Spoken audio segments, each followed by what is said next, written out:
તો સુરતથી મહત્વપૂર્ણ સમાચાર સામે આવી રહ્યા છે, જ્યાં સુરત રેલવે સ્ટેશન પર ઝડપાયું ડ્રગ્સ। સુરત રેલવે સ્ટેશન પર ઝડપાયું ડ્રગ્સ કે જ્યાં 25 લાખના ડ્રગ્સ સાથે યુવક યુવતી પકડાયા છે કે જ્યાં મુંબઈથી ટ્રેનમાં બેગમાં લાવતા હતા ડ્રગ્સ। ત્યારે આરોપી વિરુદ્ધ 5 કેસ નોંધાયા, જ્યાં યુવક યુવતી ડ્રગ્સને સુરતમાં કરવાના હતા સપ્લાય। ત્યારે ડ્રગ્સની સપ્લાય કરે એ પહેલા જ પોલીસની કાર્યવાહી, જ્યાં પોલીસે બંને આરોપીઓની ધરપકડ કરી છે। ત્યારે રૂપિયા 25 લાખ કિંમતનું 250 ગ્રામ એમડી ડ્રગ્સ જપ્ત કરવામાં આવ્યું છે કે જ્યાં ડ્રગ્સ ક્યાંથી લાવ્યા તે એક મોટો પ્રશ્ન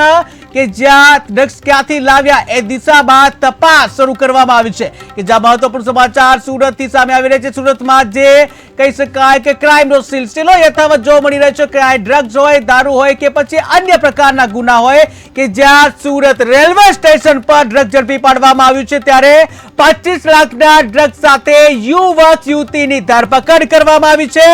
મુંબઈની ટ્રેનમાં બેગમાં લાવતા હતા ડ્રગ્સ કે જે આરોપી વિરુદ્ધ 5 કેસ નોંધાયા। ત્યારે એક યુવક યુવતીને જે ડ્રગ્સ જે છે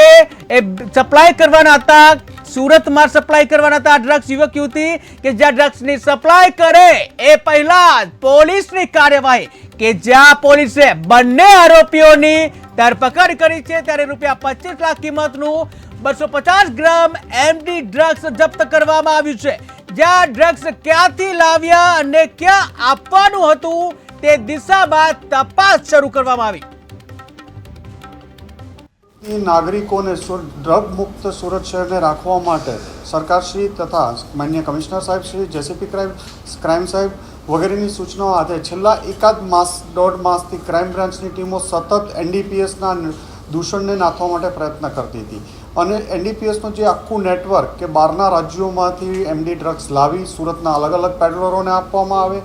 એનાથી નાની નાની ચેનલો બનાવી નીચે વેચવામાં આવે, આખા એક નેટવર્કનો અભ્યાસ કરવામાં આવ્યો હતો અને એક સાથે ગઈકાલે પોલીસ ઇન્સ્પેક્ટર SN પરમાર અને PSI મૈડાને રેલવે સ્ટેશન સૂર્યનગર એક્સપ્રેસમાંથી બપોરે જ્યારે મુંબઈથી એક રાબિયા નામની લેડી અને સફીક નામનો 2 માણસ જ્યારે મુંબઈથી આવે છે તેને બપોરે 2:30 વાગે એને પકડવા 4:30 વાગે પકડવામાં આવે છે। એમની પાસેથી 253 ગ્રામ જેટલું એમડી અંદાજિત કિંમત 25 લાખથી વધુ જેની કિંમત થાય છે આ લોકોની ધરપકડ કરવામાં આવે છે અને મુદ્દામાલ સીઝ કરવામાં આવે છે। આ લોકોની પૂછપરછ દરમિયાન પણ